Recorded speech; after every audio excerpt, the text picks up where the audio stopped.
Yuk, start dari IHSG dulu. Habis itu aku akan kasih beberapa update education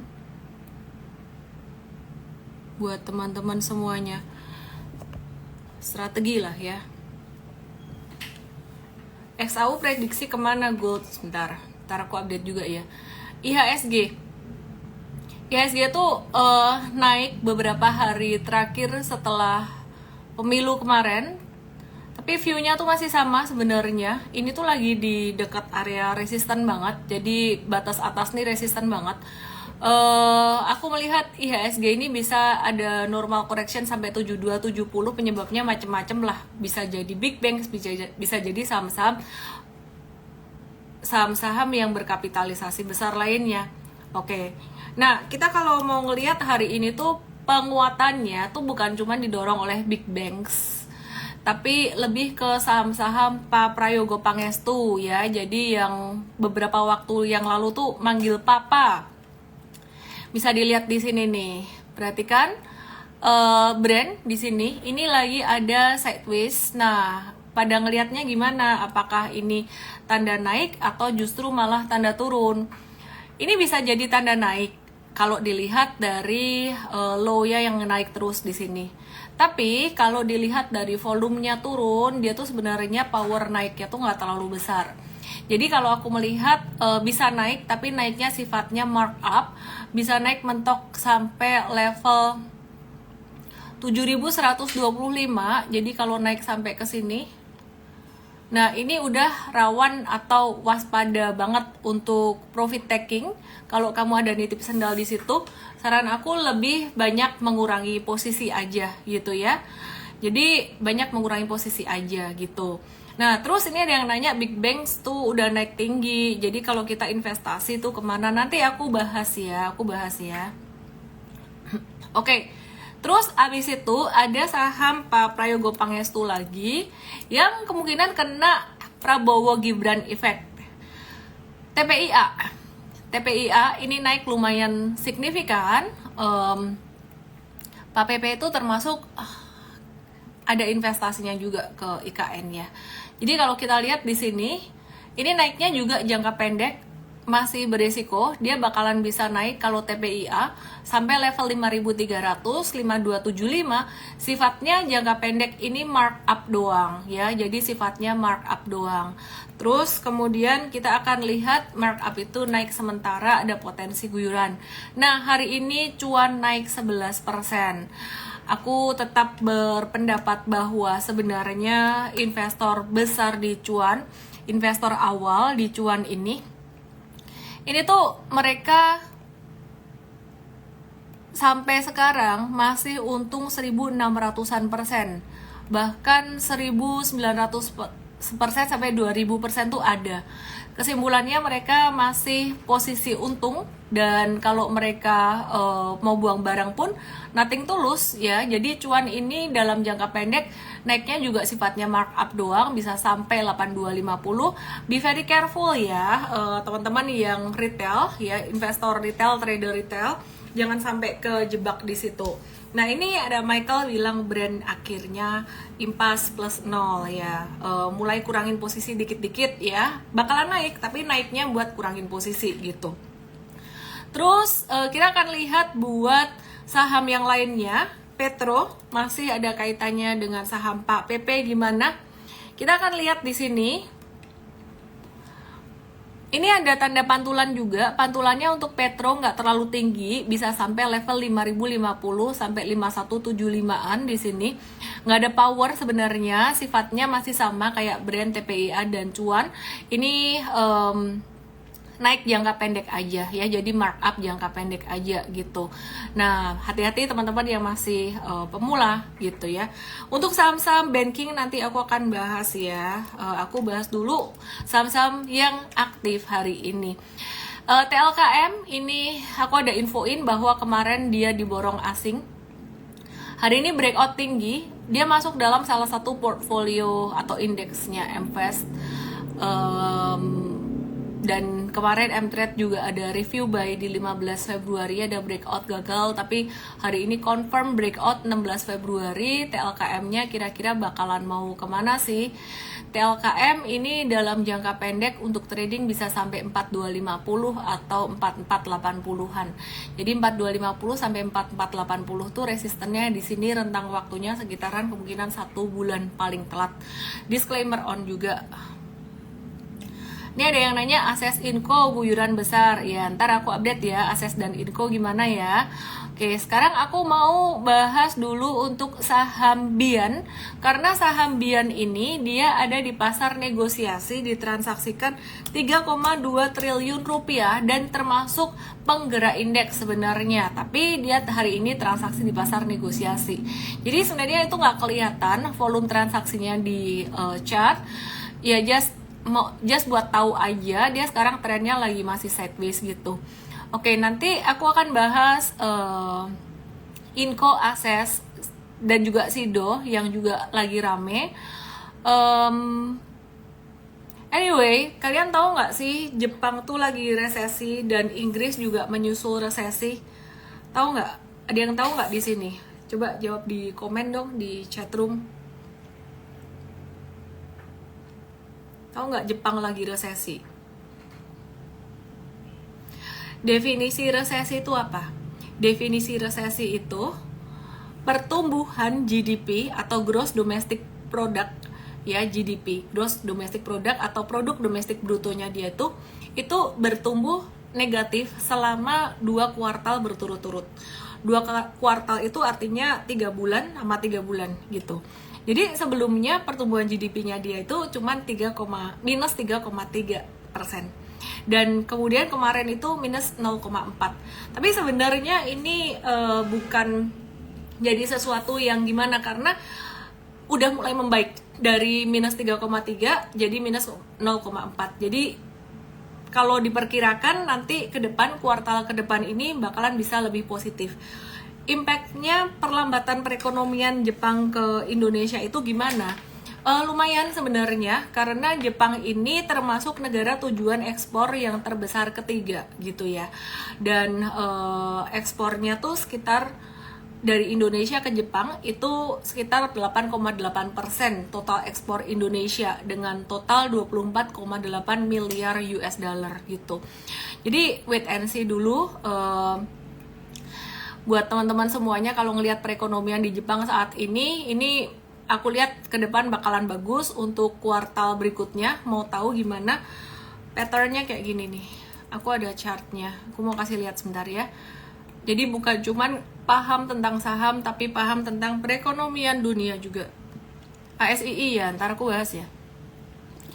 Ini dia perekonomiannya kayak gini, melambat growth tinggi, melambat growth tinggi. Ini tiap kuartal, tiap 3 bulan sempat growth-nya tinggi. Nah, terus nih perhatiin, ini di 2 kuartal terakhir sempat turun. Terus biasanya kalau ngelihat gini ya, ini turunnya minusnya tuh pertumbuhan GDP-nya cuma sekali-sekali aja, dan ini 2 kali, yang kedua tuh udah sisa 0,4 doang. Jadi next kuartal ada kemungkinan lebih bagus. GJTL, bentar ya, aku akan bahas nanti. Tapi ini banyak yang aku mau update dulu. Construction, mau dibahas lagi nggak? Construction tuh kemarin aku udah bahas sebenarnya. Kayaknya nggak usah ya, kemarin udah banyak banget construction.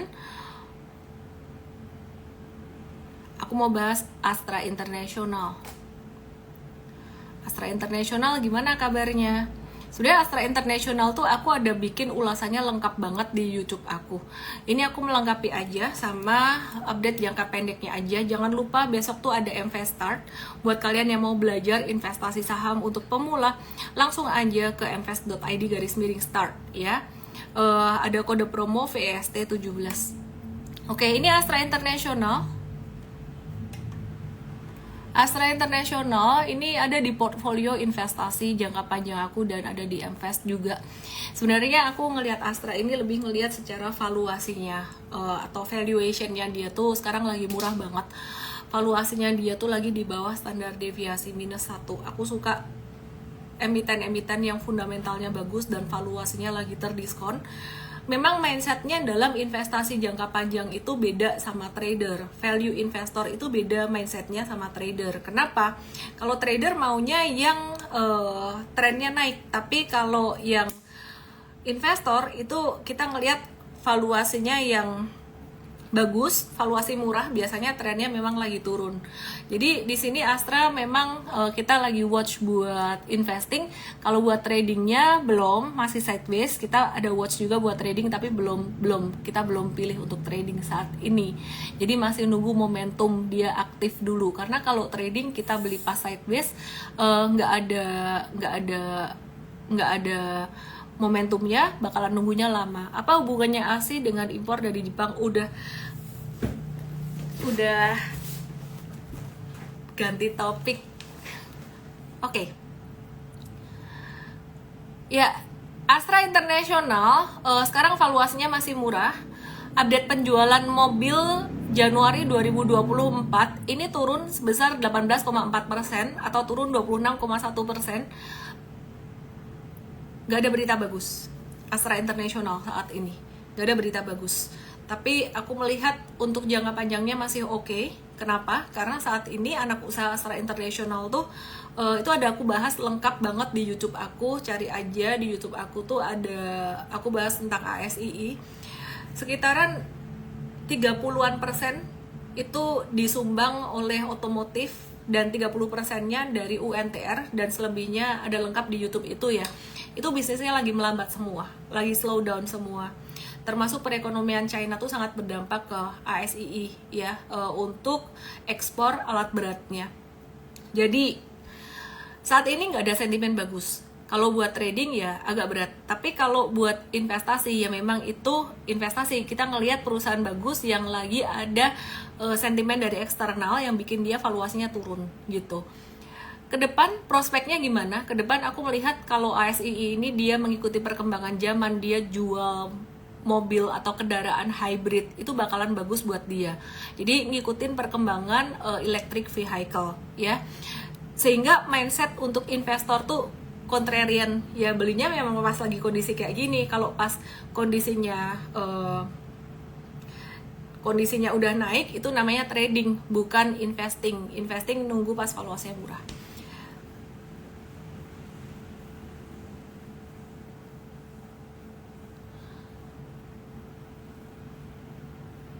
Rina Thomas 94, kemarin katanya tren IHSG akan turun, terus suruh jual-jualin dulu, tapi sekarang malah naik. Kayaknya kamu ngambil kata-kata aku tuh kayak 1 tambah 1 sama dengan 2 gitu.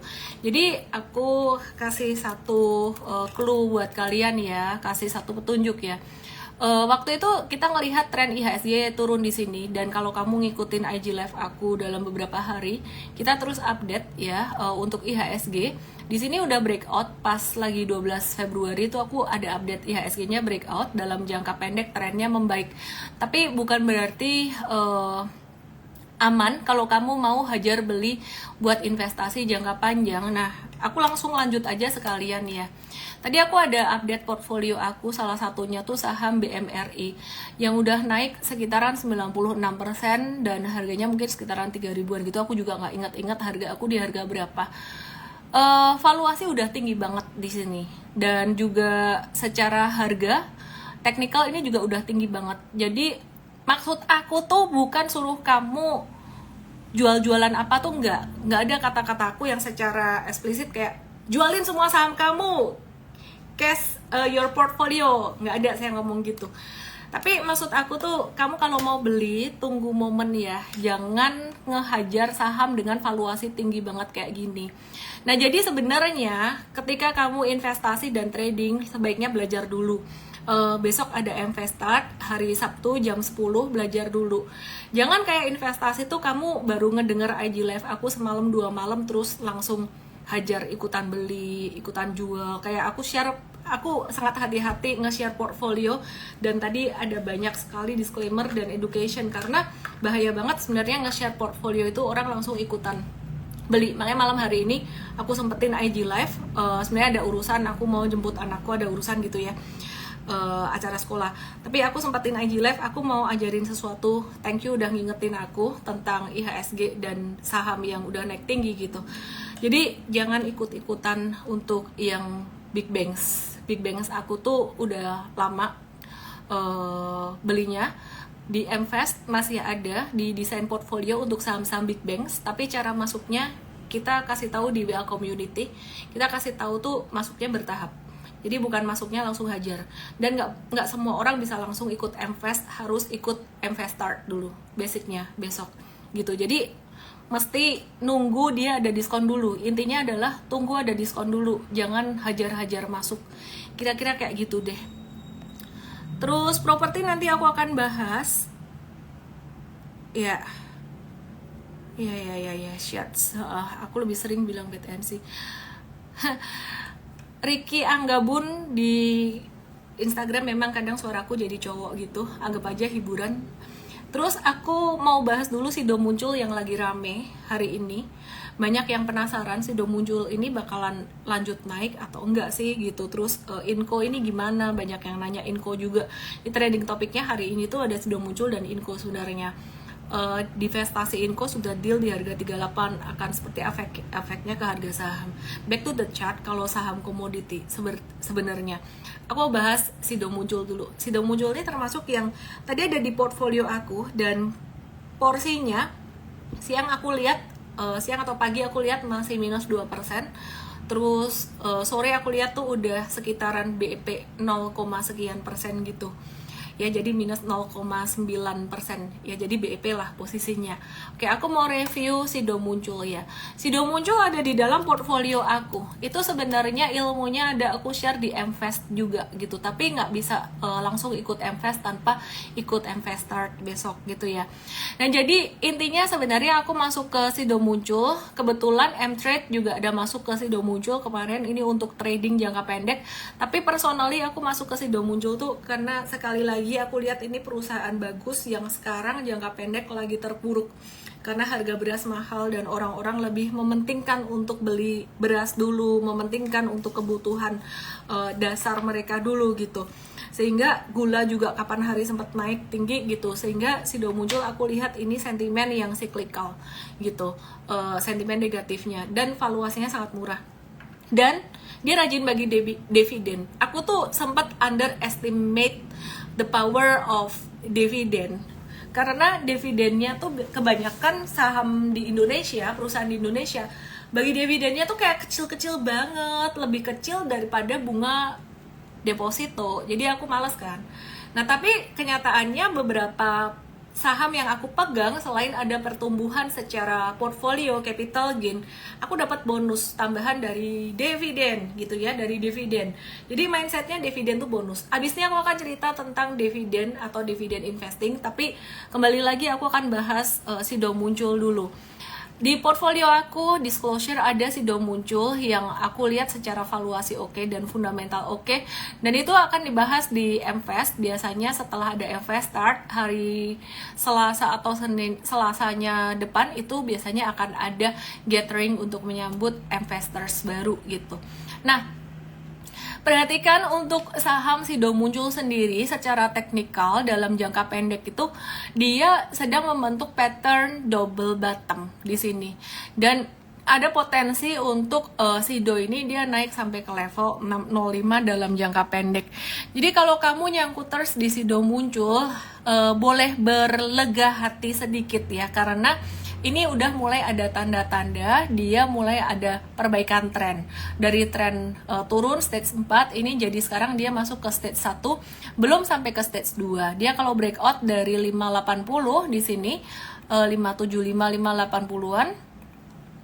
Aku update dikit resistennya. Nah, ini baru dia akan masuk ke masa uptrend ya. Jadi masa uptrend adalah stage 2 yang trennya bagus, tapi wait and see dulu. Aku lihat dia masih bakalan sideways ya, jadi tunggu sebentar deh.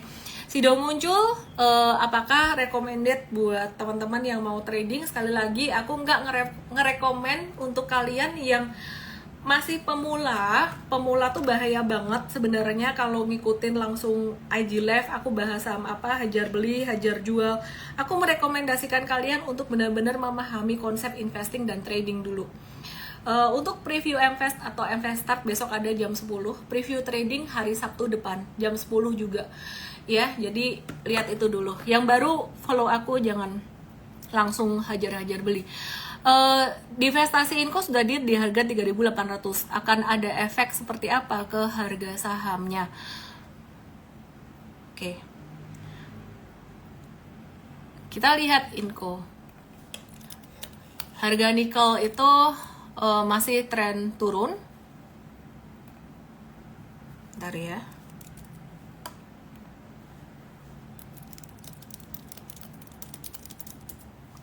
Oke.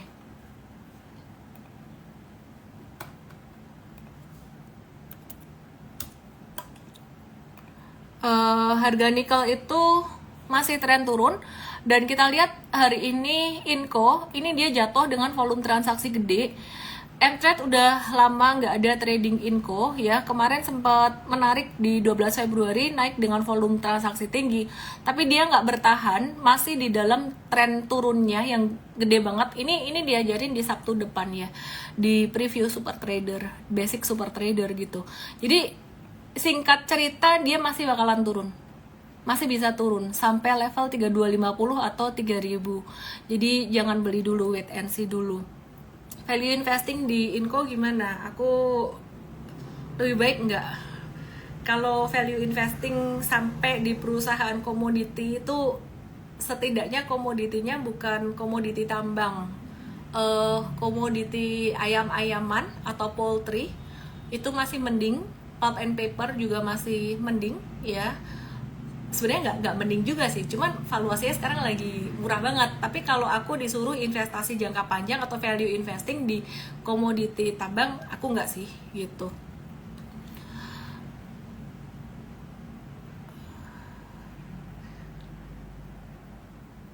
Oke, bahas ADI dan PTPP kemarin sebenarnya aku udah bahas. Construction banyak banget.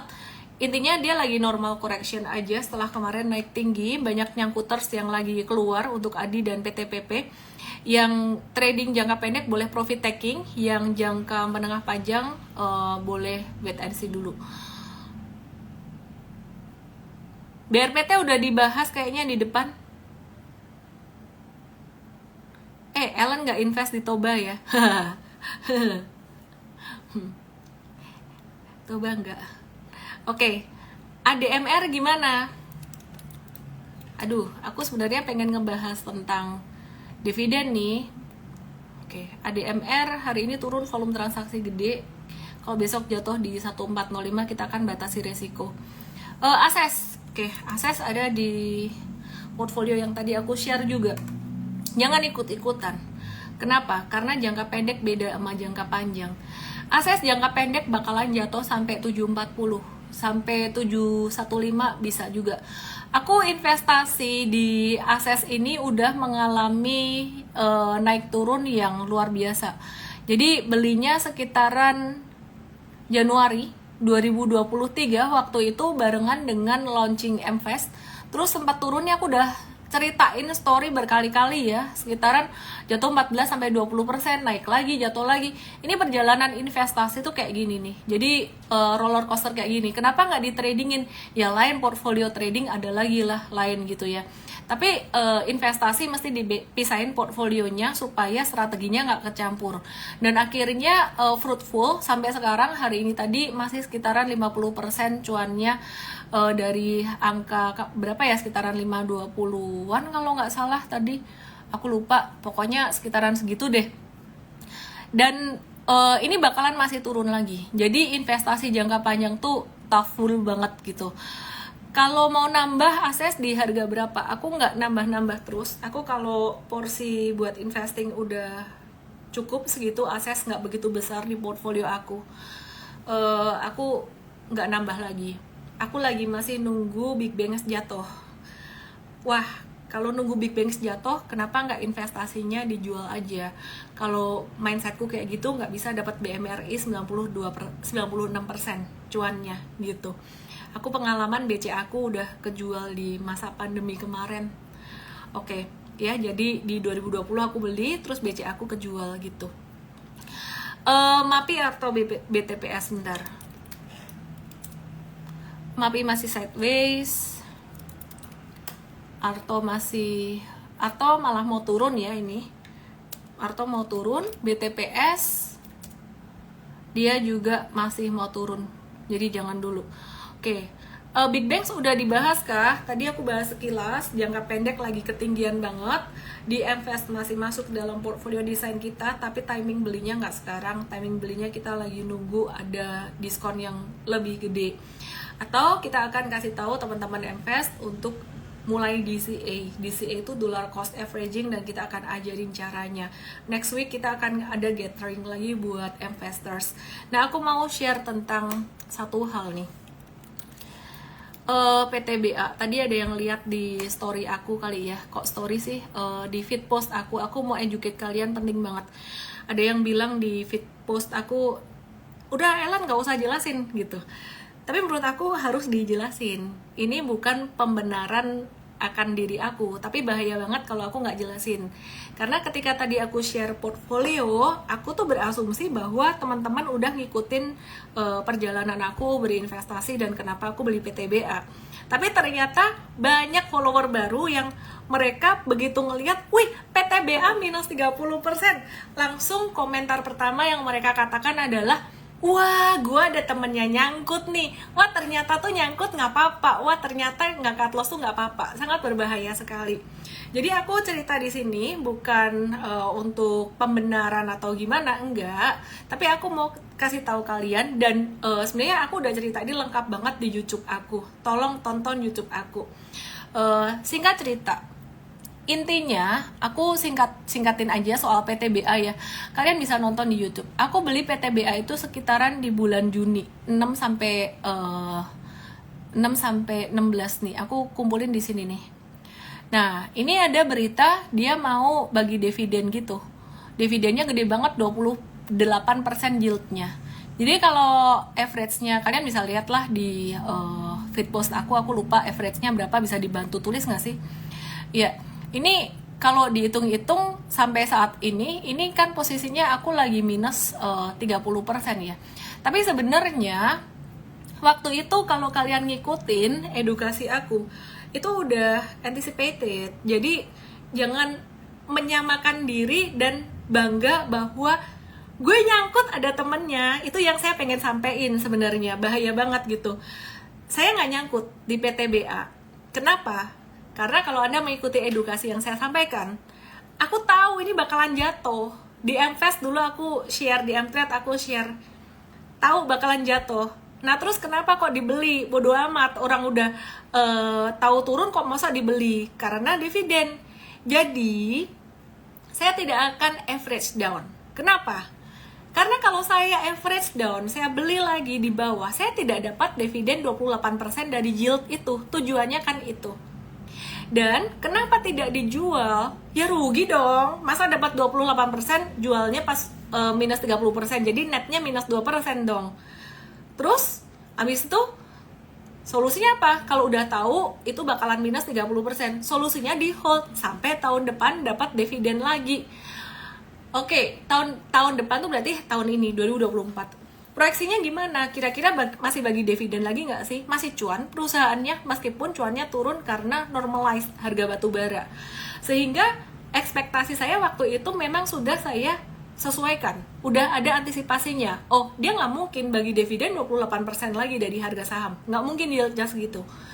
Jelek banget deh. Aku pakai asumsi terjelek. PTBA tuh bagi dividen mungkin 6%. 6% itu mirip-mirip kayak bunga deposito atau return yang aku dapat dari FR, fixed rate, atau SBN. Dengan begitu aku mikir, ya udahlah, dapat 5%, 6% pun aku nggak rugi. Kenapa? Karena sebelumnya dapat 28%. Dan singkat cerita, ya aku masih mau hold terus selama dia masih mau bagi dividen dan itu uang dingin. Nah, pertanyaan ya, ini cerita tentang dividen, bukan tentang PTBA-nya. Tolong jangan salah fokus. Ya jangan salah fokus di PTBA-nya. Tadi ada yang nanya, PTBA tuh nyumbang berapa persen sih dari dividen Ellen? Nah, aku juga nggak nyangka, ternyata PTBA ini nyumbang dividen di aku tuh sekitaran sepertiga doang. Jadi 2/3 yang lainnya itu tuh disumbang oleh saham-saham yang lain yang saya nggak expect mereka kasih saya dividen. Dan ternyata portfolio desain yang aku ajarin di Mvest itu sangat berguna sekali. Selain emitennya bertumbuh, harga sahamnya dapat capital gain, itu ternyata ngebonusin kasih dividen yang nilainya tuh tidak sedikit kalau ditotal-totalin. Sekali lagi, kembali lagi ke jumlah investasi kamu ya. Nah, jadi teman-teman semuanya, aku ke depan akan ajarin kalian sharing tentang dividen investing. Dividen investing nih kayak nggak seksi gitu ya. Jadi sebentar ya, aku turn off komen dulu biar aku bisa fokus. Karena lagi mikir nih, buat edukasi butuh fokus gitu. Dividen investing tuh kayak sesuatu yang nggak seksi sebenarnya, dibandingin kalau misalkan kalian trading saham-saham gorengan yang cuannya langsung banyak, langsung arah-arah gitu. Tapi aku surprise ketika tadi aku lagi bikin hitung-hitung buat laporan pajak. Dan kalian tahu nggak sih, caranya supaya kalian dapat dividen dari saham nggak bayar pajak? Ini bukan ngakalin, tapi memang ada aturannya. Diinvestasiin ulang selama paling tidak 3 tahun. Nah terus kalau udah diinvestasiin ulang paling tidak 3 tahun, terus kamu bayar pajaknya dari mana? Yang kamu bayar sebenarnya adalah cuman pajak final kalau pas kamu jualan saham aja. Ya, jadi kira-kira kayak gitu. Jadi teman-teman, penting banget di sini aku mau share dari konten yang aku bagiin tadi tentang portfolio aku. Jangan melihat PTBA minus 30% ini kayak, wah gila nih, sama nih ada teman nyangkut dan melakukan pembenaran untuk jadi nyangkuters gitu loh. Jadi jangan kayak gitu. Intinya itu ada reasonnya. Nyangkut itu kalau kamu rugi dan nggak ada antisipasinya. Tapi ini udah tahu, ini bakalan mau turun gitu loh. Jadi itu bukan nyangkut. Semoga bisa dipahami dan nggak jadi pembenaran untuk menyangkutkan saham Anda. Jadi ada yang nangis-nangis bilang kita sama, nggak sama. Beda. Oke, kita mau update untuk saham. Tadi Sido udah, ASI udah, TLKM. Nah, TLKM ini tadi aku ada update bahwa dia tuh breakout dari resistennya di 4040, dan dia saat ini lagi meluncurkan satelit merah putih 2 pada 21 Februari 2024, kapasitasnya hingga 32 GB ya. Jadi ini akan memperkuat posisi Telkom melalui Telkomsat. Oke. Dengan bisnis satelitnya dia. Oke. Aku mau, oh ya, ini ada Riri Sinurat, dia nanya properti hari ini gimana kabarnya. Oke deh, aku coba cek ya, properti gimana kabarnya ya. Oke, Sido aku wes bahas tadi. Oke, aku cek properti. BSDE bakalan bisa turun dulu sampai 1020 jangka pendeknya. P1 bisa turun sampai 414. SMRA bisa turun sampai 550. Terus CTRA jangka pendek bisa turun sampai ke 1190. Dan aku nggak suka pattern jangka pendeknya CTRA kayak gini ya. Ini nggak kuat naik dia, jadi penentuan di 1190. Kalau dia breakdown dari 1190 bakalan agak-agak turun trennya. Jadi kemarin naik dalam jangka pendek tuh kayak euforia sesaat aja pas lo nomor 2 menang. Oke. Cek lagi. Sido udah dibahas tadi. Oh ya, INKP TKIM gimana kabarnya? INKP TKIM. Grup Sinarmas itu termasuk salah satu yang berinvestasi juga di IKN dan salah satu yang diuntungkan juga kalau Pak Prabowo dan Gibran menang. Ya, dan kita ngelihat di sini ada pattern akumulasi di INKP ya, ada akumulasi di sini. Belum confirm kuat banget belum, tapi bolehlah di watch buat INKP-nya. Jadi buat trading menarik juga. Buat trading sebenarnya di Mtrade ada beberapa watchlist, tapi aku nggak boleh ngomongin ini sama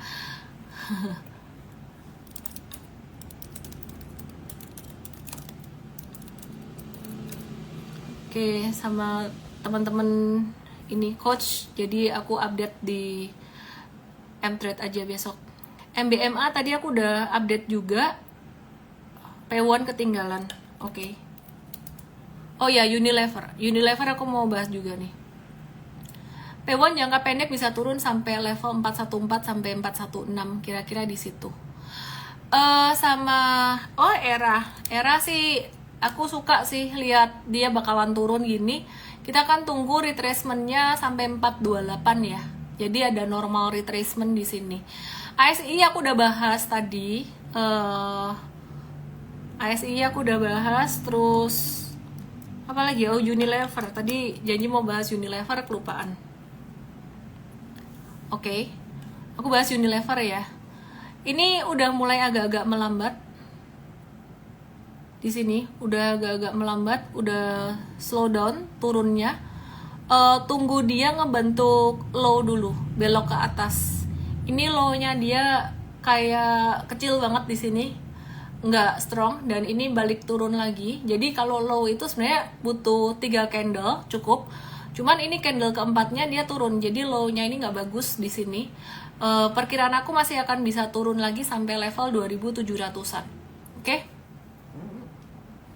Ya, aku mau update. Mirip, ada yang bilang mirip Inco Unilever nih. Enggak, Inco-nya lebih bearish, pattern-nya lebih bearish dan masih lebih bisa turun gitu.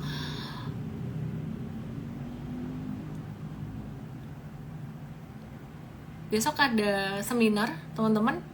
Langsung aja ke mfstart ya, ke mfst.id/start. Di situ tadi ada yang minta buat kasih lihat portfolio aku secara nominalnya. Aku mikir-mikir dulu ya, is it wise or not buat kasih lihat itu. Tapi kalaupun aku kasih lihat, kemungkinan aku akan kasih lihat di akhir sesi. Nggak janji, tapi aku akan kasih lihat di akhir sesi gitu, sambil aku kasih edukasi. Jadi besok acara jam 10 sampai jam 12. Langsung aja ke ke mfest.id/start. Di situ daftarnya pakai kode VEST17, dan aku akan, ya nggak tahu deh, besok aku share portfolioku lengkap dengan nominal nggak ya, karena aku pengen ajarin kalian tuh portfolio design, contoh portfolio design. Kalau aku nggak kasih lihat nominalnya, memang susah mau ngomong portfolio design gimana gitu loh. Tapi aku perlu framing dulu besok biar kalian nggak gimana, katanya nggak usah, ada yang perlu ada yang enggak. Anyway, ya udah gitu aja ya. Yang baru masuk nonton aja di YouTube videonya, yang ini bakalan di up nanti kemungkinan jam 10 malam. Dan tadi ada video YouTube aku tentang bedah emiten portfolio aku sendiri. Jadi langsung aja ke YouTube aku ya. Thank you semuanya. Selamat malam. Ya, tentang ASI aku ada share juga. Sebenarnya tadi aku di IG Live aku ada cerita ASI juga gimana. Tapi di YouTube deh lebih lengkap. Trading Academy-nya udah sejauh mana? Februari jadi. Thank you ya udah semangatin. Dah.